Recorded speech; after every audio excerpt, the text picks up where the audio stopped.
vamos falar dentro da Inquisição agora, tanto portuguesa quanto espanhola, bom, vai surgir os termos, vou falar do termo cristão novo e marranos, que foram termos que foram criados pelos católicos para descrever os judeus. Então, na página 61, capítulo 3, aí, o conceito de cristão novo. O comentário diz: foi um título dado a todo judeu que se convertia de forma forçada ao catolicismo romano, para escapar da morte autorizada pelo Santo Ofício. Eu nunca chamo de catolicismo nos meus escritos, nunca chamo de cristianismo, tá bom? Porque o que eles estão fazendo com os judeus não é cristianismo. Você pode ver, todo cristão de verdade, ele ama judeu, ele ama a história de Israel, tanto que nós estamos aqui, estudando a história de Israel.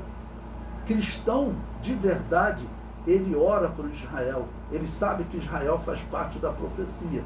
Mas os falsos cristãos, né, no caso esses católicos, e os protestantes vão seguir esse padrão, eles vão dizer que não, que os judeus, eles na verdade, eles são amaldiçoados, ok? Como esse rei de Portugal teve que falar, seriam filhos da maldição. Um homem que ele se mostrou simpático aos judeus, soltando os judeus, agora chama eles de filhos da maldição. E o que significa ser chamado cristão novo?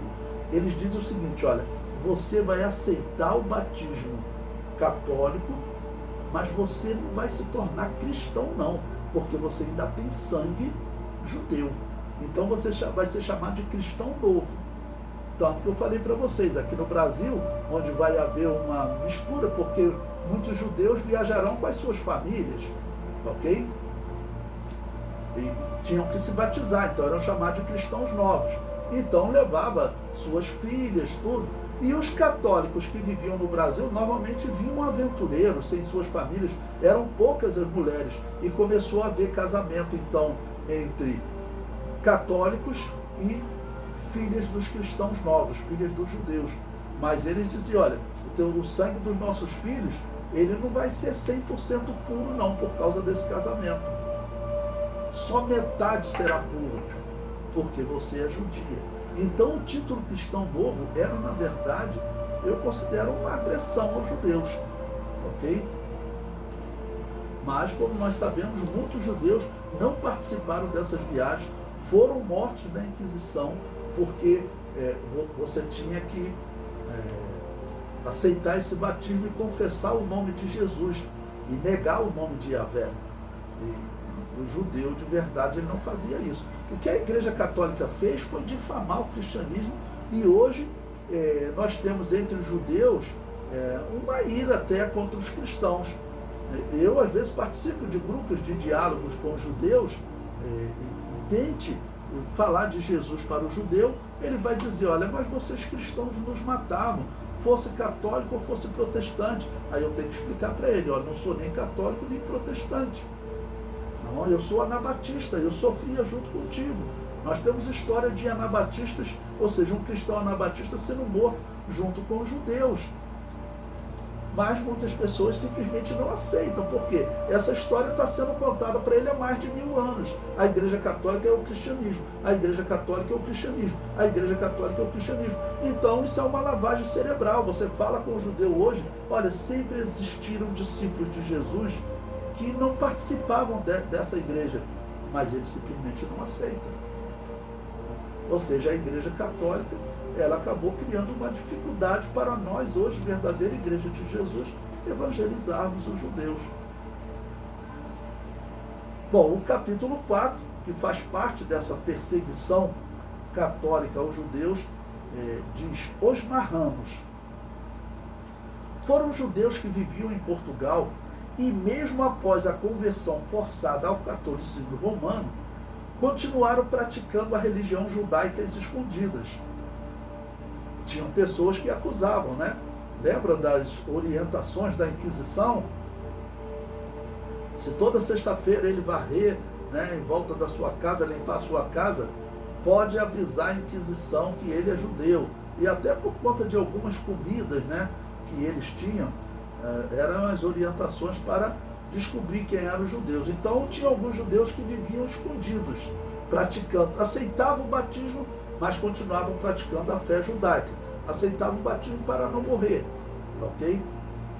O comentário prossegue. Por conta disso, foram chamados de marranos, que significa os porcos. Uma coisa horrível, né? Uma coisa horrível. Por quê? Olha o que a Igreja Católica faz. Ela sabia que Deus havia decretado para os judeus, no Antigo Testamento, que eles não deveriam comer carne de porco porque é um animal imundo. Sempre lembrando que é uma doutrina para o corpo, para a saúde do corpo, ok? Tem que tomar maior cuidado com a carne de porco, porque diz que ela é uma carne muito contaminada com bactérias. Tem que tomar cuidado com a carne de porco. Não é pecado comer carne de porco, mas Deus instituiu isso como uma saúde para o corpo. Pois bem, essa doutrina simboliza uma saúde para a alma espiritual. É o que o Novo Testamento ensina. Bom, os católicos, sabendo que os judeus não podiam comer carne de porco porque era imundícia, como ele chamava esses judeus que praticavam a religião judaica ainda, de marranos, ou seja, de porcos.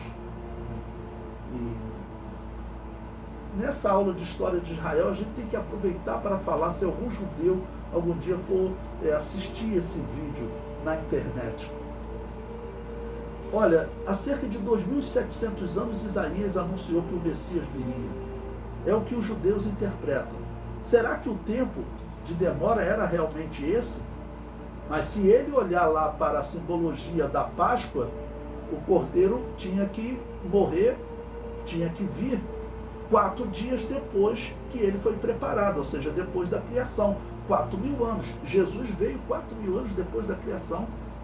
É o que a história confirma. Nós sabemos que teve judeus que mudaram o calendário para não ter essa combinação de datas, mas nós sabemos pela história que a alteração dos judeus está errada. O calendário judaico está errado. Eles tiraram 210 anos, que a história hoje confirma que eles não deveriam tirar. Bom, a verdade é que então o Messias não veio para eles. 2.000 anos depois, eles têm que rever isso. Eles têm que olhar que Jesus, ele era sim o Messias. E por que aqueles sacerdotes não viram e não reverenciaram ele? Porque eles não acreditavam na Bíblia, eles eram saduceus. O sumo sacerdote dos dias de Jesus, ele era um saduceu, ele não acreditava na profecia de Isaías, ele não acreditava na profecia de Daniel. Então, os judeus, eles têm que rever, até por conta da profecia do Antigo Testamento. Não faz sentido pensar que há 2.700 anos, quando Deus revelou a Isaías a profecia da vinda do Messias, não faz sentido você acreditar que demoraria 2.700 anos. O tempo do Messias estava marcado 4.000 anos depois de Adão, ou seja, isso bate com Jesus. Tá bom? E nós sabemos também que, por exemplo, a profecia de Ageu não tem mais como ser cumprida. Um judeu que acredita na Bíblia, acredita na profecia de Ageu. Ageu falou sobre aquele templo, dizendo, olha, Yahvé virá, ou seja, o Messias virá e pisará nesse templo. Essa profecia de Ageu não tem mais como se cumprir, né? Ela tem que ter se cumprido no passado, porque aquele templo foi destruído. Então, essa profecia se cumpriu em Jesus. Bom, o comentário prossegue. Eram definidos pelos portugueses como conversos de nome, mas não de alma. Ou seja, disseram que aceitaram a fé católica, mas não aceitaram fé católica, na verdade, nenhuma. E isso criou, irmãos, entre os judeus, tá bom? Um ódio contra o cristianismo, uma aversão. Não vou dizer ódio, desculpa, vou corrigir. Uma aversão ao cristianismo, tá bom?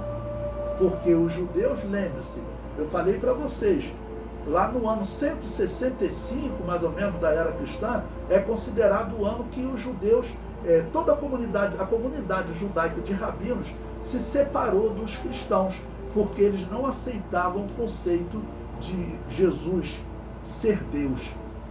Eles até discutiam ainda Jesus como Messias, mas eles não aceitavam Jesus ser Deus, ok? Ou seja, eles não interpretaram que A profecia dizia que Deus viria e pisaria naquele templo, foi o que Ageu falou. Está significando que Deus vai tomar a forma de um homem.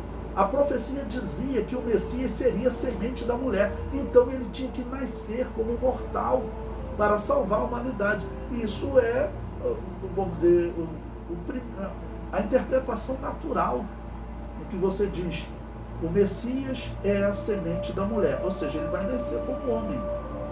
Ele é também um cordeiro que morre no quarto dia, ou seja, ele é também um cordeiro que morre 4.000 anos depois que o homem pecou. Então, isso combina com as Escrituras.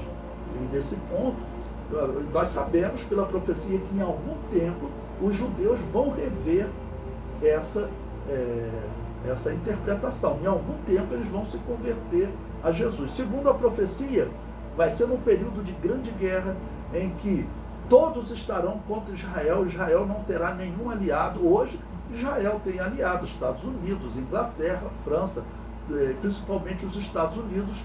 Ele veta tudo que é contra Israel.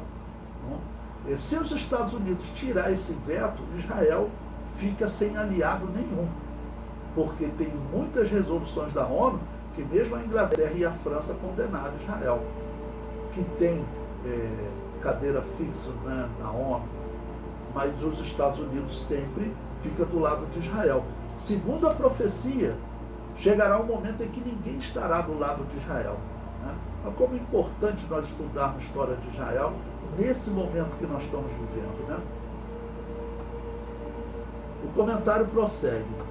Um caso emblemático foi o de Garcia da Horta, em 1580. Judeu que vivia como católico para sobreviver. Ao morrer, foi enterrado como católico, mas os inquisidores desconfiaram e ordenaram a exumação do corpo. Após confirmarem que se tratava de um judeu, ordenaram que o corpo fosse queimado. O mesmo ocorreu com sua irmã Catarina. Diz que tinha casos que eles chamavam pessoas, exigia que o homem tirasse a roupa e mostrasse que ele não era circuncidado, né? Se ele era circuncidado, ele então nunca tinha recebido o batismo católico, ele era judeu, ele tinha que receber o batismo católico, ou seja, ele era judeu. Então, se ele nunca recebeu o batismo, mas mentia, dizendo: olha, eu fui batizado como criança, que eu sou judeu, tal, era outra forma de mentir, de pecar, né? Mas não ser batizado. E sempre viveu como católico, mas na verdade a fé dele era judaica. Aí descobriram, tá ok? Ordenaram que o corpo fosse queimado. Ou seja, ele mentiu a vida toda, na verdade ele era judeu. E o mesmo ocorreu com sua irmã Catarina.